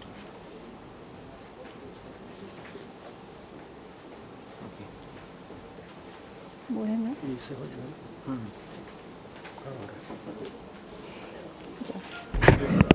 Good morning, jury members and others. I am Pramila Sekhar, and with me is Mr. Debojit Sanyal. A brief profile of LIC. I think LIC doesn't require any introduction. Most of you must be having our policyholders, and some of you may be now our shareholders as well. We are the second best valuable brand in India and third strongest global insurer brand. We are there to secure India, Jindagi ke saath bhi aur Jindagi ke baad bhi. The beginning of this century, actually, insurance industry was privatized in India, and LIC's monopoly for last more than 40 years was being challenged by introduction of many private players and our competitors. But I feel very proud to tell here that even after more than 2 decades of competition in the industry, we are able to retain our market leadership position, and that also with a great margin.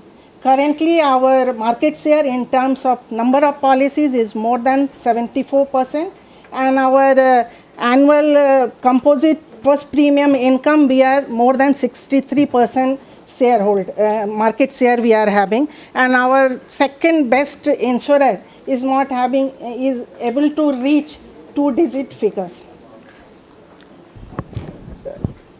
And the beginning of this decade, now we started the privatization of LIC itself. But within a very short span of time, we could process and complete the complex IPO process.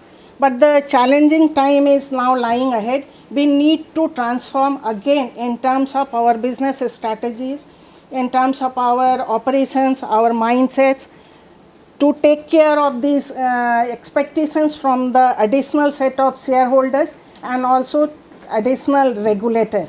But I am very confident that we will also be able to sail through this LIC 3.0 very successfully. This is because we have a very strong foundation. Our basics and strategies, we are very clear, and our workforce is very competent and efficient in handling any kind of job and taking any kind of challenges. And all this is because LIC emphasizes a lot on training its workforce and upskilling its workforce continuously. We are a very big organization present across the country, and having more than 1 lakh employees and having more than 13 lakhs agents and other intermediaries. So it cannot be, training cannot be a centralized setup for LIC. We have a distributed setup.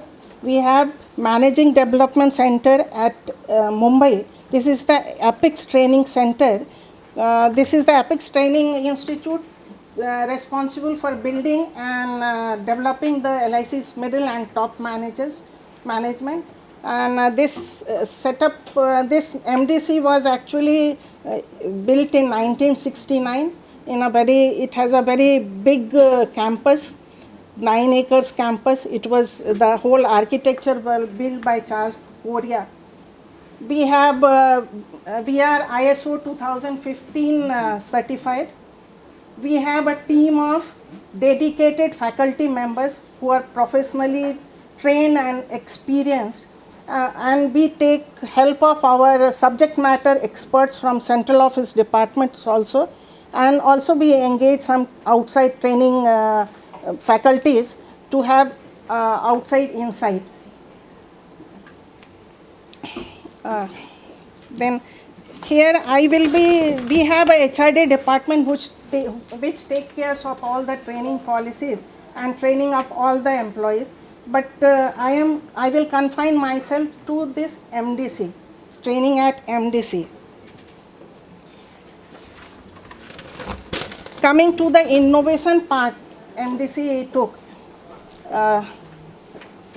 Actually, year 2021 was a very difficult year when the whole world came to a standstill because of the pandemic.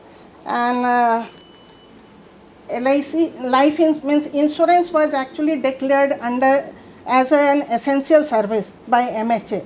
So it was our responsibility and it was expected of us to keep our offices open and running, but taking full care of the safety and security of our employees, of our agents and customers.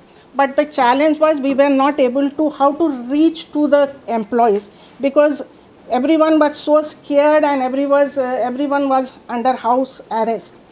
So we quickly responded to this challenging situation, and we also explored and experimented with all the online methods of training. Like through VC, we already have VC setups, but to reach to maximum of the employees, we experimented with WebEx, Zoom, Google Meet, etc. and online training sessions started from April onwards, because we are always into physical sessions. So this was a new innovation for us. And to reach out to maximum employees in a very short span of time and making them prepared to come and join the offices, we had innovatively designed a very small capsule, 90-minute capsule, which was for actually objective was to create awareness among all our employees on how to deal with the safety and take care safety and security of self and families, and how to deal with these emotions and fear psychosis about COVID, and building their confidence so that they can come and join the offices. This in a very short period we could reach out to maximum of the employees, and looking after this, encouraged with the success of such small module, we then designed many other small modules on subjects of COVID as well as some other subjects of corporate goal, strategies, etc., changing scenarios, how to reach to the market in the change scenario.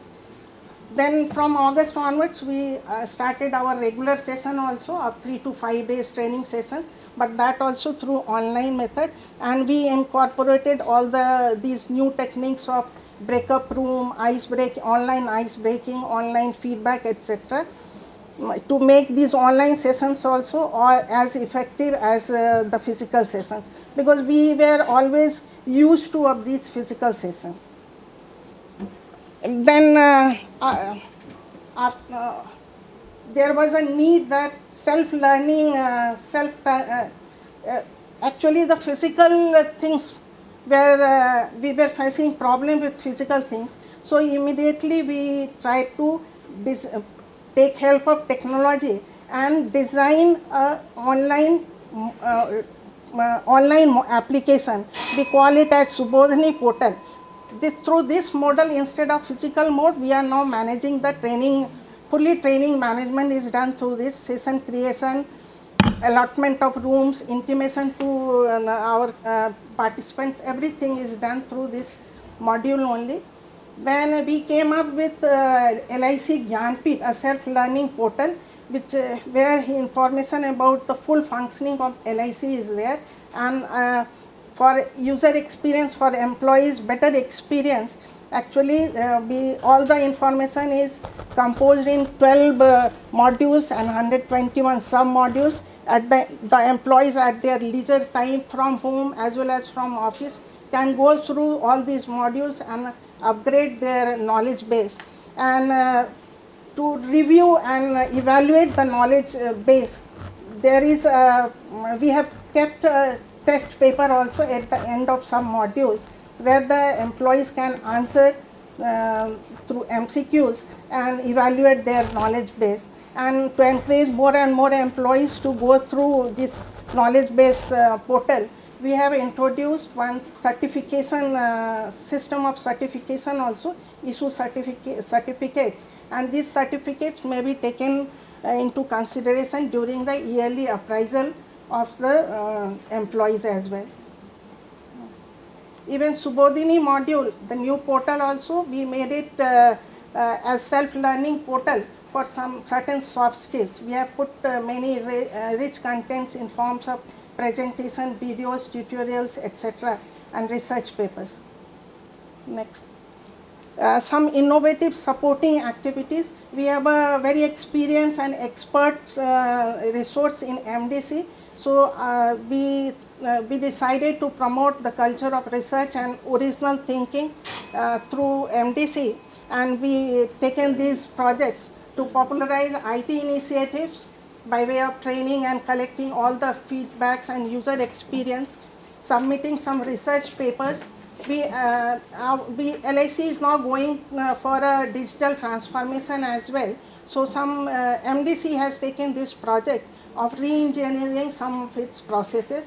And since we were not able to conduct brainstorming sessions, so we came out with this innovative idea of paper writing competition, where subjects, after a lot of discussion and thoughts, subjects, 5 subjects are decided and circulated among employees, and we collect their ideas, and those ideas and opinions are then evaluated, and some actionable points are taken out and then implemented at central office.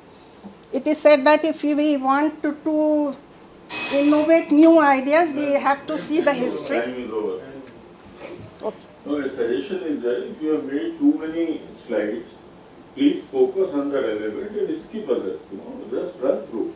You are reading all the slides. You can't complete in 10 minutes. It will go in minimum 20-25 minutes. You don't have that much of time. Yeah, any question by Yuri? Yes, what was success rate of your innovative practices? Success rate? See, it's very difficult to isolate the impact of training on this success rate. Evaluation, that is very important. IT you said. How was on a 10-point scale?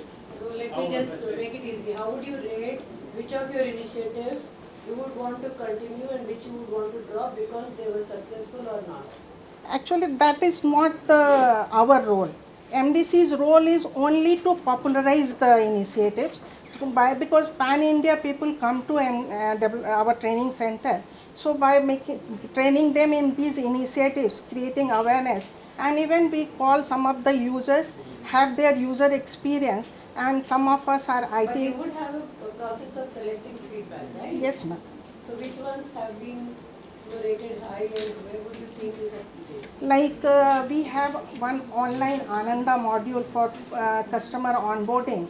We recently collected, we talked to many of the agents who have who are using it. Some of them used it for some period and then are not using. So we talked to them, collected the feedbacks, where all improvements are required, which are the pain points. All these things we collected and we shared it with the user departments. Then further action on them will be taken by them only. Okay. Thank you. Thank you.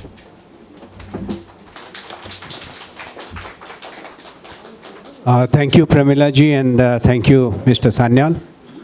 We will now break for tea, and tea is for 15 minutes. Now the clock shows 11:25 since we are running behind schedule.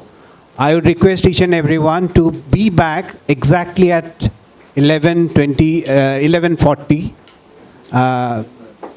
so that we can start immediately. 15 minutes. Thank you.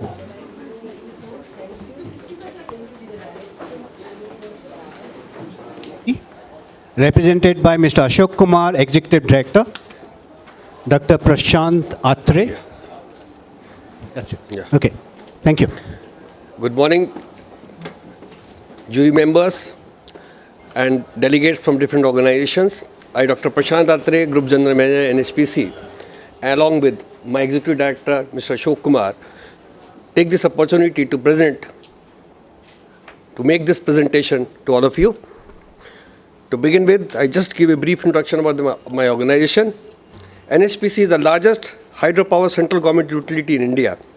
It was incorporated in 1975, and presently it's a mini Ratna company having authorized share capital of 15,000 crores.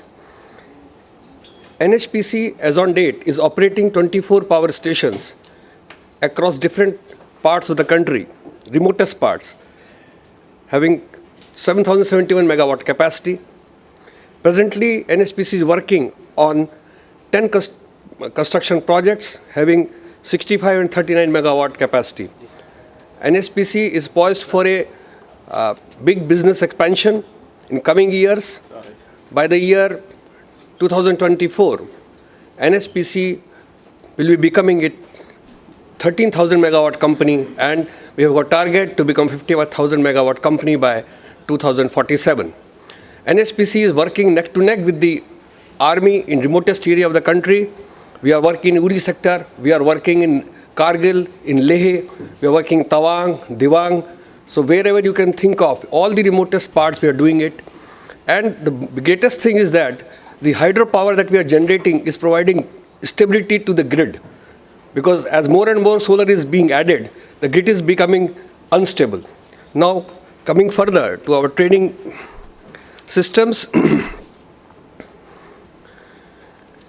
NHPC has got a robust infrastructure for our conducting the training programs at corporate office as well as our regional offices and projects and power stations.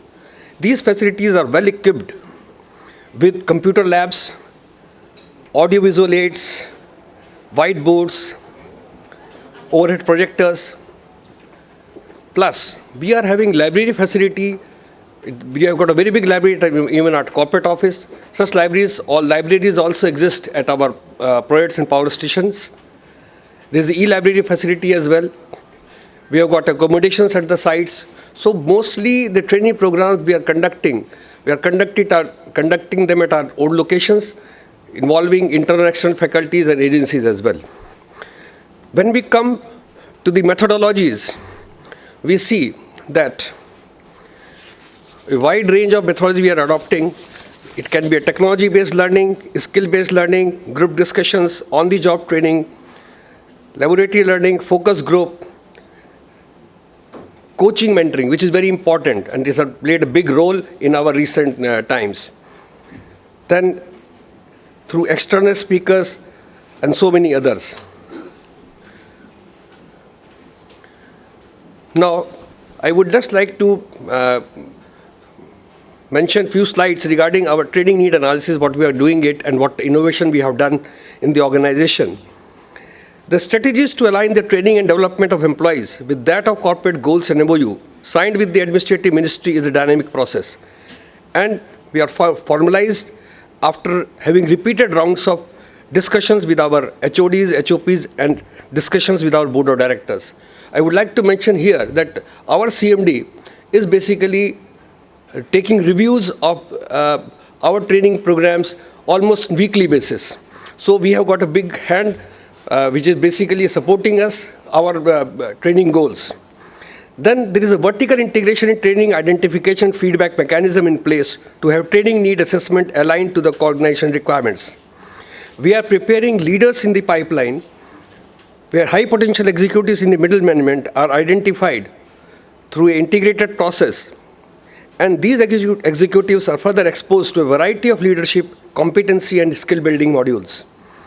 Learning from experience is a very important part for us because we are working in remotest area and the hydropower construction is a very difficult task which is not taught in any of the course textbooks in any engineering college. So most of our programs are also designed based upon the case studies and challenges faced in the construction industry. So we are mostly dependent on our internal faculty and we are grooming those faculties to become. And last the 2020 and 21, after taking over by our new CMD, it has been a big focus has been given on that. So this is one of the biggest innovation that we have started. Plus, we have also taken a big exercise of assessment and development center, wherein we have conducted some exercise to identify the competency gaps amongst our employees. I will be just covering in next slide that part. Here we can see from the graphical presentation the 3 levels we are addressing, and we have given more focus to this aspect from 2020 and 21. The topmost is the strategy building for our top management, where the programs on strategic management, corporate governance, and business initiatives have taken place. The second level is for action planning and belongs to our middle management, where leadership competency development programs we have focused, emerging technologies, functional skill sets. And the last one is the implementation part, which is being carried out by our bottommost level of officers who are given focused training on the technical skills, behavioral skills, and other things. And as we can see, there is a flow of training identification from top to bottom, and the feedback goes from bottom to top. So our management is fully involved in the training process that we are following up. The training and assessment and development exercise that we took, it helped us in identifying the following things that I'm just going through. Recognizing the latent skills and competency levels in our existing workforce. Identification of competency gap between assessed and required level of competency as per job role requirement. Identification of high potential employees for management position.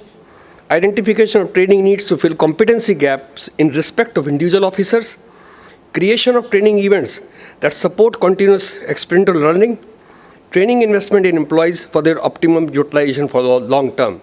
So this exercise, which has been done during that period, has helped us a lot to improve our skill sets of our employees, their behaviors, and that has given a big output. And this process is continuing.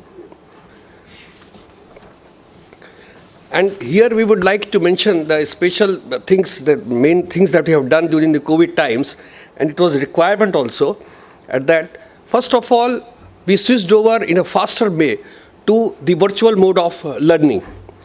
And in those difficult times, we conducted various levels because we engaged our manpower, because physical work, whatever was being done, that was carried out in a limited manner at the construction sites. At corporate office, we are trying to focus on the IT platform so that our work can start using that e-office, EIM, so many tools so that we can work ahead in faster manner. So these programs were conducted. Talent development was also done through online courses. Then cost sector collaboration with BHL was done. Now return on investment, I would like to mention that internal faculty was developed. We spent less on the external programs because only highly specialized topics were taken up. Our learning curve was increased because we focused on our learned people who got the training to give further training, and there was a wider participation. Now, overall impact we can see in the organization performance which has improved. Our revenues and profit after tax have increased. Employee productivity has increased because with lesser number of employees, we are managing more projects. We are working on paperless office. After that change, then there has been a collaborative working, and moreover, with the mentoring and coaching from our top management, the files are not pending for more than 2 days, which is a very important part of our training program. And as we can see, if we talk of return on investment, with 50% reduction in the training expenditure, we have conducted more than 10% man-days training. So while concluding, the ADC exercise that we did, that helped us a lot in finding out the competency gaps, latest technology deployed, pandemic, we kept in touch with our people, kept their morale high, and overall, we can say that we spent less and did more trainings, which have improved our functional performance. That's all from my side. Thank you. There is one question. How the success rate of various innovative practices which you adopted during pandemic period were adopted? Sir, I have just mentioned that our productivity has increased during that period, and it is the curve is going on. Reason being, our manpower is continuously reducing. The figure I gave, that right now, if we see that around 4,000 something employees are with NSPC right now. So was that the result of the new schemes? No, because we are not recruiting. With those manpower, using your IT, training people on the IT platforms. So with lesser number of people, we are performing more tasks. This is one part. Number two, the constant coaching and mentoring by our top leadership in the organization, which is very important. Rather than attending the training programs, that is very important aspect that we have seen and we have experimented. That people who were not clearing the files in 5-6 days, everybody was so alert and they were working fast. Our projects also increased because many things were pending with our people. So they came into the construction phase. And this curve is learning. This thing is going on. How frequently the schemes were reviewed by your CMD or MD? Sir, weekly progress. They are asking, they are taking feedbacks. Whenever we did some exercise in April, we had a training with CBIP, and CMD himself saw each and every presentation of the feedback given by the senior, because that program was for the senior management, 4-day program. He himself saw what everybody has learned, what is their feedback, and he was very especially, he told in the program, he came there, he said that I want a feedback presentation from you so that you are alert, you attend the program, because it happens most of the time that people sleep. So now that thing is continuing, and we have made it a part of our training practice. Okay. Yeah, that's all. Thank you.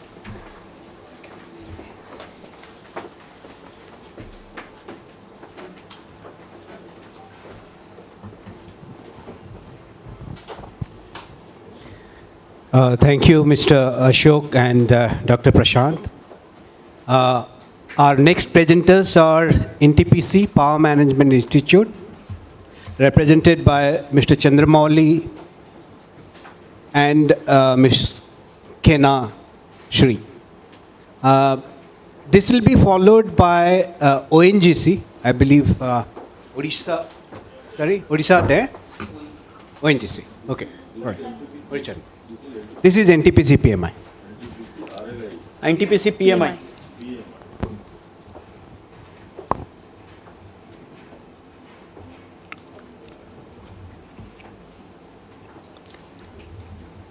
ये पुराना presentation है क्या इसमें? गया पुराना presentation है क्या? नहीं छोड़ो.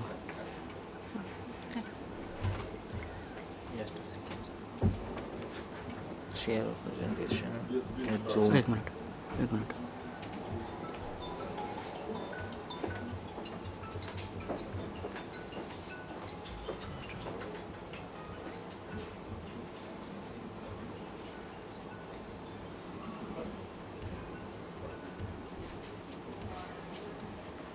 नहीं कैसे आ रहा है? It is not coming. उधर ओके है ना? उधर ओके है.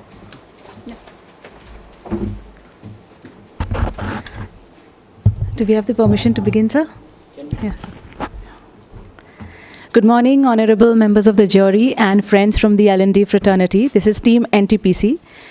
Let me quickly run you through the profile of our organization and the training ecosystem. So we are the largest power generator company in India with 69,000 megawatt of installed capacity, 23% of which comes from 17% of installed capacity. And while quite a few highlights are pinned up on the board, I would take your attention to our budget for the year 2021, which is 60 crores, the manpower 19,000 plus employees. The training mandates that we covered was 2,18,000 plus, and number of programs that we did, 1,756. Employees trained, 14,000 plus. Now, apart from the basket of pedagogy that we use for our training method, we do take into consideration a lot of non-traditional tools. For instance, e-learning. For instance, experiential learning, wherein we make use of simulator, both offline, in-campus simulator, as well as remote simulators. We use virtual reality as one of the tools to help our engineers understand the topic. For our high potential employees and high performing employees program designs, we use a lot of simulation and gaming. Samvad is a mobile app of ours, which is sort of NTPC's Facebook, and we love to use it because it keeps the entire family connected. We also leverage our YouTube channel, PMI's own YouTube channel, so that we can reach out to not just the employees, but their families as well, including spouses, children, parents, especially for holistic wellness programs. And we have, of course, our own LMS system, which is called eGuru. Before we delve deeper into the details of innovative training practices, let me give you an overview of our ecosystem. So the moment employee joins the corporation, we begin with the onboarding. The executive trainees who are hired every year in huge batches, they undergo 1 year of rigorous training, which comprises of technical, simulator, managerial training, and a lot of assessments in between.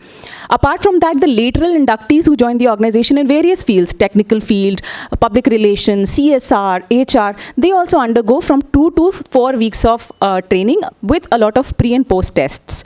Now, as the career path of the employee progresses, we identify the high potential, high performing candidates, usually in the band of E6 and E7, and then we make them go through specific leadership interventions so that our future pipeline is ascertained and it is well taken care of. Harvard Management Mentor is something that we have given to most of our high potential employees, 6114 employees covered to date. A very flagship, important flagship program of ours is the Young Leadership Program. It is 2 weeks staggered program, which is out of the box training program that we have designed. So far, 800 plus executive covered. At the level of additional general managers, we send them to prominent B schools like IMs and ISB for 1 week lead program. Now, this is for high potential employees. How about the other employees? Irrespective of their merit, each and every employee of the company, executive of the company, goes through 3 planned intervention phases. One is at the level of manager, E5, which is called foundation. Then at the level of E7, it is called enhancing managerial competence. And then at the level of E8, which is advanced management program. Apart from that, obviously, we do look into a lot of holistic wellness programs, safety programs like iOS, NEBOSH, and BOE certifications, because that's critical to our operation, our business. Our training ecosystem is divided in 3 layers. The first is the institute that we represent, Power Management Institute. Then we have 7 RLIs, regional learning chapters. And then at unit level, we have EDCs.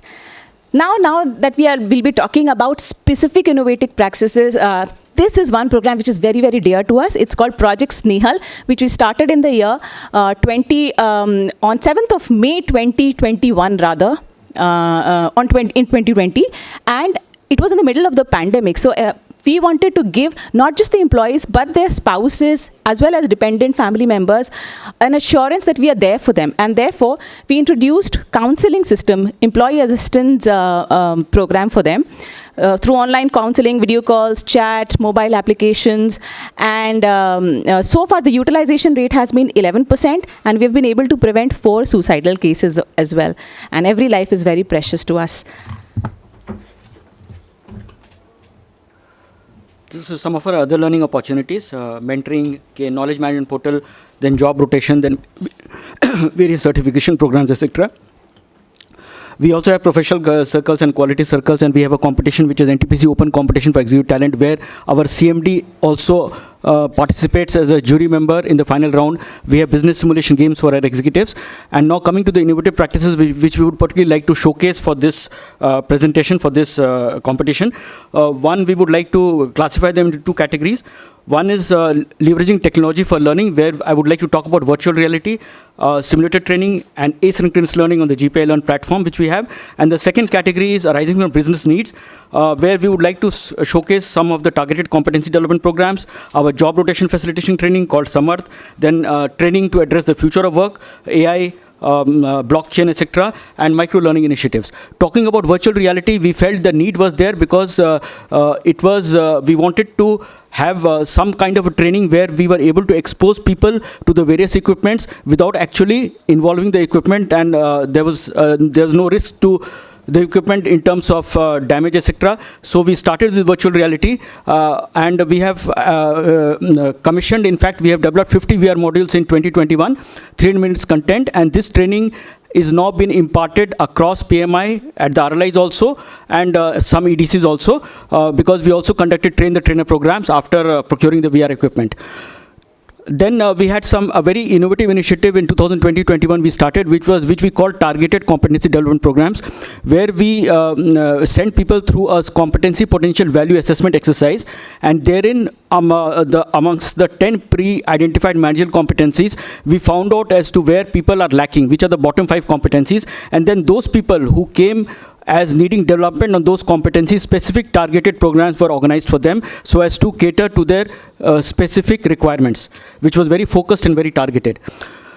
Then Samarth is another initiative which we took in 2020-21, wherein the organization felt that people who were being job rotated, they were finding it difficult to immediately start delivering on the new role, and therefore they needed some intervention to help them, handhold them, facilitate them, and therefore we developed 15 standardized job rotation modules.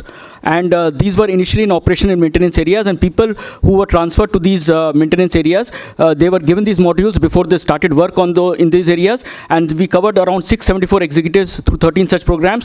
Later on, seeing the success of these programs in 21-22, we have also prepared modules for CNM department, for commercial department, and renewable energy.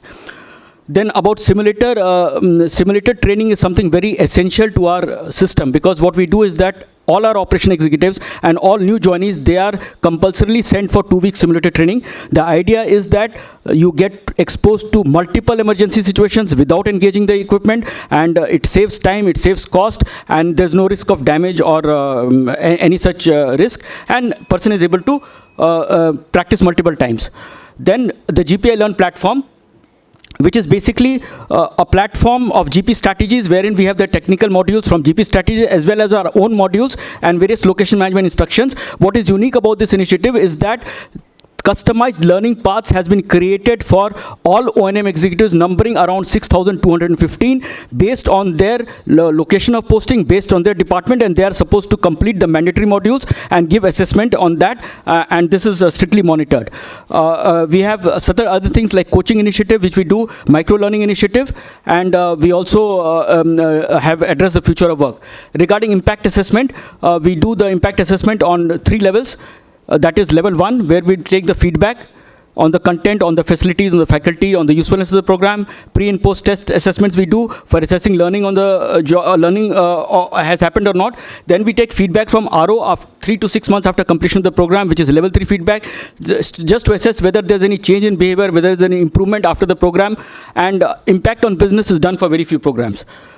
And top management support is there, because top management is involved in training need analysis, in the budget approval, in designing various enabling policies and systems, in designing the key initiatives, the content of the key initiatives, forging partnerships with various institutions, and putting in place enabling policies and systems, like for instance the career development policy, linking training to career growth, etc. The inputs for TNA, we have we take inputs from the PMS, we take inputs from the CPV assessment, we take inputs from assessment development center which we conduct, and also from the corporate plan, discussions with the top leaders, the strategic objectives of the organization, the inputs from surveys, etc., and exit interviews. And this is one feedback I would like to show about 360-degree feedback, which we generally take 3 to 6 months after the program. So I don't know why it's not working over here. So that is all we had to say actually. Thank you very much. Thank you so much. So I just have one question. Would you like to highlight any one specific initiative that you would call as innovative or high impact initiative? We've got a overview of all the best practices that you have. Ma'am, one initiative which we would like to highlight is the VR initiative.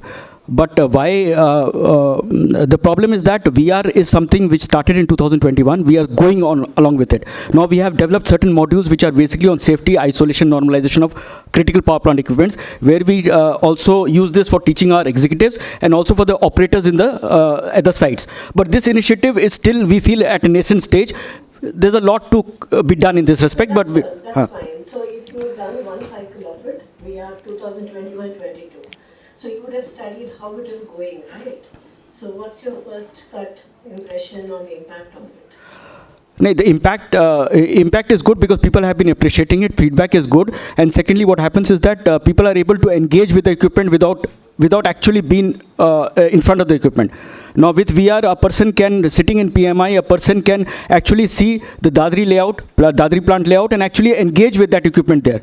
So that way the feedback is good, but it is still in a very nascent stage. So we need to develop more modules, and then we will try to do an impact assessment of the entire exercise. Thank you. Thank you, sir. Thank you, Mr. Chandramouli and Kenasri. Up next are ONGC, represented by Mr. Prashant Modgare, Mr. Saurabh Bahare. Yeah, you're up there. All right. And after ONGC,